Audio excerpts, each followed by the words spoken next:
6 laps of the circuit. Race 4 of the ARRC Underbone 150 is a go. Getting off to a decent start are both of the local riders. Ahmed Afif Ramram just looks like he's taken the lead there. Fahmi Bassam tucked in very, very nicely. Everybody away safely. Oh no, not everybody away safely. Is that 83? No, that's not the best result. Ooh, and Ahmed Afif, we've got an incident very, very early on, and everybody goes around. That was right in the middle of the track, that long crash for Amiral Arif Musa. That was nasty, but everybody avoided it. That's remarkable. So congested. I suppose in such congestion, you're very, very aware that something might go wrong, and Amiral Arif Musa can be very, very grateful that everybody has avoided him. That his race is done. And up for the front, Akid is still involved. 43 is April King Moscato on the UMA Yamaha Philippines racing team. Yeah, April King due a good result. He's looked quite strong. He was very good in qualifying before Super Bowl yesterday.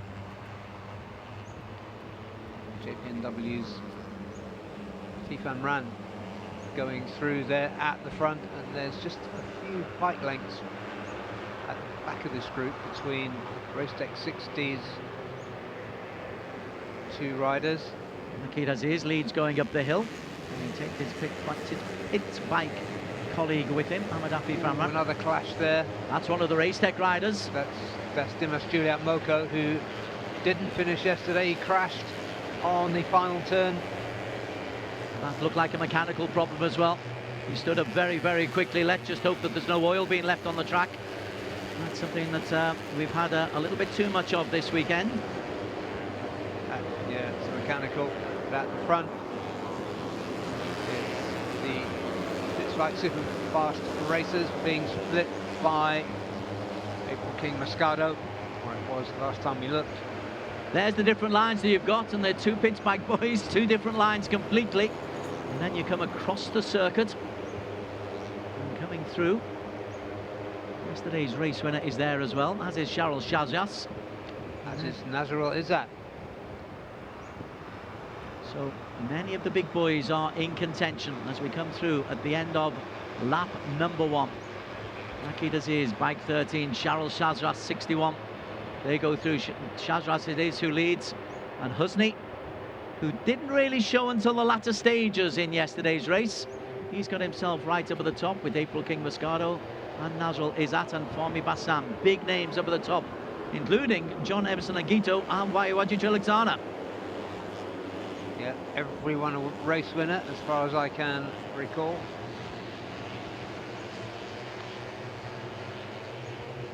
So let's take a look at the first turn and what went down there. There you can see all kinds of things going wrong there. Well, I think he saw that there was a problem for the Cardinals Racing rider in front of him and tried to get out of the way, and it didn't come off right. Yeah, Shamil Amshad that got out of shape there. Fahmi Bassam leads. Right behind him, bike 16.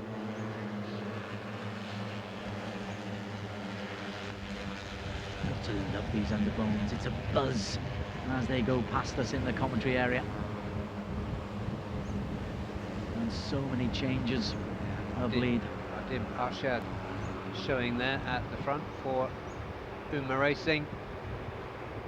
And Akid again retains his place up at the front. Also showing for the first time John Emerson in Quito. Ooh, that's not the racing line you meant to take. On the black stuff, please. Makes life a lot easier.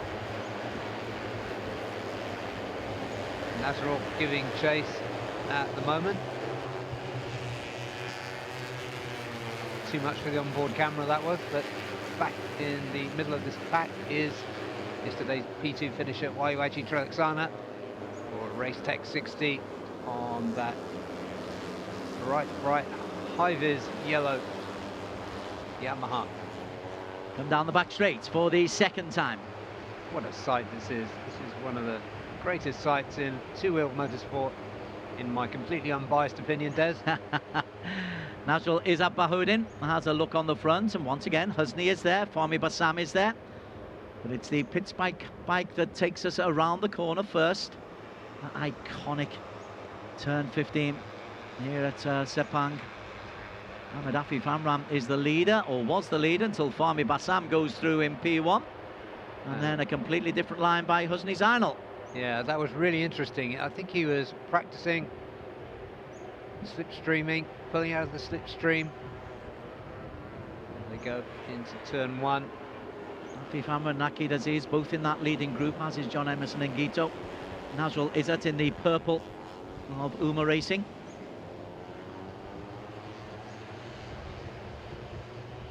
Remarkable, the spatial awareness of these guys in such a congested field.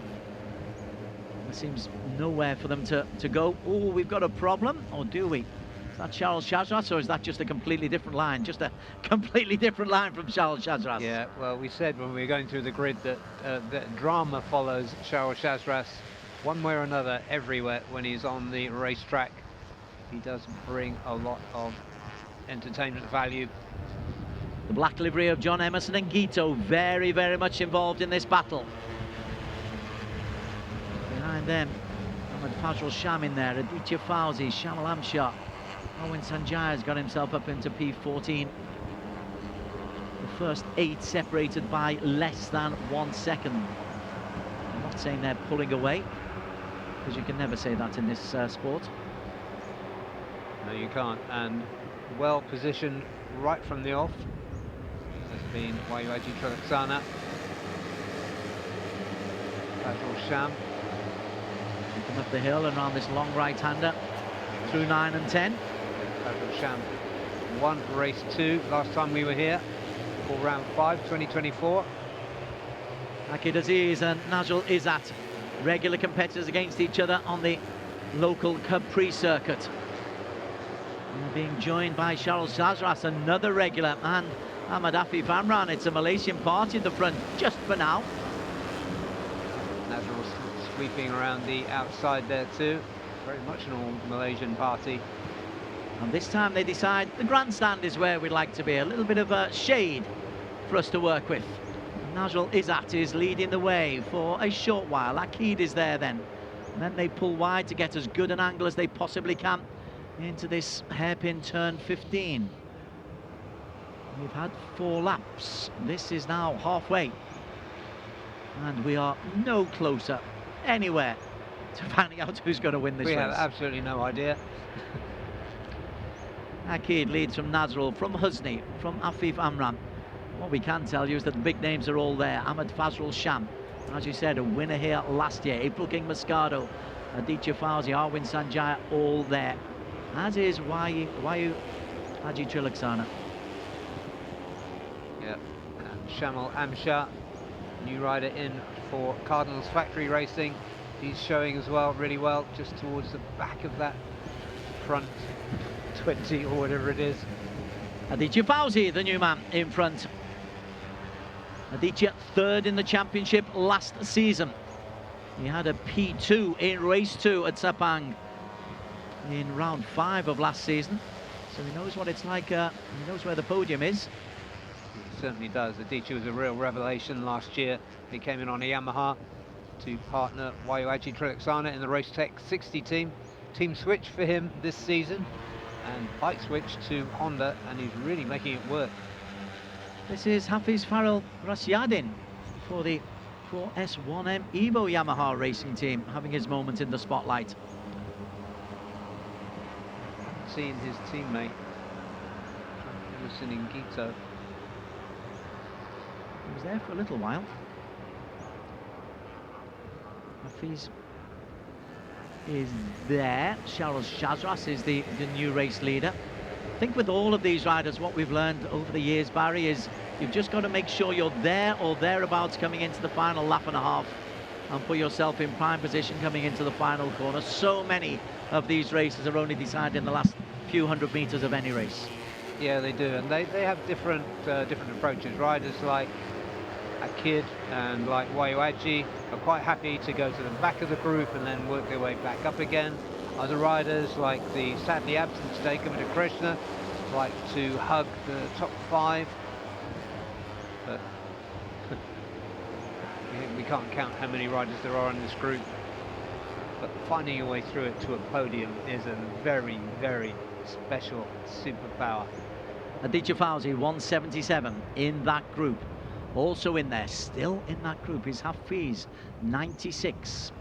He's just been edged out as they come round the corner. And Charles Chazras, again, a local rider who knows Sepang so well. He's the man who leads the way. Nazrul Izzat, who had such a fabulous season in 2023. He's the man who, as they go over the start-finish line, was actually second, but 700ths down. There are less than 1 second, 0.9 of a second between P1 and P13. And right at the back of the group is Akid Aziz. And so he will be one to watch. We've seen, is that Cheryl? No, that's Darwisi. Darwizi, okay. I just assumed it was Charles Chazras because it's dramatic. He still has more for us, I think. Aditya Fauzi really right at the front there, and making his presence felt as well is one of our favourites if we had them, Masato Fernando, Filipino, number 17. Indeed, with his own team, Kobe team. But it's Nazrul Izzat leading the way. Husni, well, let's not forget, Husni Zainal has won 2 out of 3 races this season. There he is in the yellow, bike number 143 on the Yamaha. Just trailing in P3 at the moment. A riot of colour goes past us. And a buzz of the end as Masato Fernando just edges out into the spotlight. Nazrul Izzat, he's overdue a podium. The last round of last year, mechanical problems kept him out of contention for both races. Akid Aziz, has he made any kind of progress in this penultimate lap? We're expecting him to, but I haven't really seen it. Still somewhere near the back. Waiwaji is trying to make his way up. So is Fazrul Sham. There is a kid at the back, as is Ahmed Afif Amran. I think they're going to have to start to make a move fairly soon because there's only 1 and a couple of straights left. Yeah, about 6 kilometres to go. Husni leads the way. Again, they're using the shade. It's warm out there, but that's not why they're using the grandstand. Hafiz, once again, just shows the nose. Hafiz Farrell, as you pointed out earlier, Des, he's still showing there at the front, the number 96. Gone wide there, though, Hafiz. Nadib Marciad also races through. Now we come on to the final lap, and it's yesterday's race winner who has the lead, Husni Zainal Fauzi, on the Zia LFN HB 969 team, ahead of Nazrul Izzat and Aditya Fauzi. Looking a little bit further down, Ahmed Afif Amran, bike 50 in P9, Akid Aziz in P14. There's a lot of work for the Pit Spike boys to do. Yeah. Sato makes his way up to, he's in the top 4. He's got Nazrul Izzat for company. Well, Fauzi came late yesterday. There's Fernando looking solid as well. Well, you can look as neat and tidy as you want, but look at this. Husni Zainal Fauzi is making an early move to try to break the rest of this pack. He's taken Hafiz with him once again. Between their 2 riders, Zaya LFN HP 969 have won all 3 races so far this season. Between Gupita and Husni, now they only have 1 rider in this race. So if they're going to keep that clean sheet, then Husni has a lot of work to do. It's so difficult to win 1 race, never mind 3 out of 4. And that's what Husni Zainal is trying to do. He's the man in P2 at the moment, like 143. Hafiz Farrell Rashadin is really giving it a go. I'm still waiting for the Pit Spike boys to make their move, but they're a little bit out of the reckoning at the moment. Nazrul Izzat in the purple of Uma Racing moves through into P2. Ooh, straight on there goes. Got that completely wrong. That was the YY Bank machine. But we better keep our eyes on what's happening up at the front here. Still Hafiz Farrell leads the way. Bike 96, Nazrul is up behind them. Coming through, 198, Arwin Sanjaya, who had a long lap penalty yesterday. And Arwin suddenly into the reckoning. And I tell you what, the Pittsbike boys are a long way. Ahmed Afif Amram has got himself into P4. And a lot of the big boys, Des, here in real contention, including the rider currently at the front. And that is Nazrul Izzat, number 198. Arwin Sanjaya, 198. Look at that, they're on the grass. 3 or 4 of them are on the grass. How do they take this? Husni Zainal makes a move. Contact takes out 3. Goes down. Fernando goes down as well. As we look at the carnage once again, and Husni Zainal is going to come through the carnage and make it 3 wins out of 4 ahead of Aditya Fauzi. What a performance by Husni Zainal Fauzi. Amidst all of the mayhem, he is the calmest head of all. That is incredible. Has an underbone rider ever won 3 out of 4 on the bounce? Absolutely amazing for Husni Zainal Fauzi. His strategy, his positioning against the stars that he's got in this field.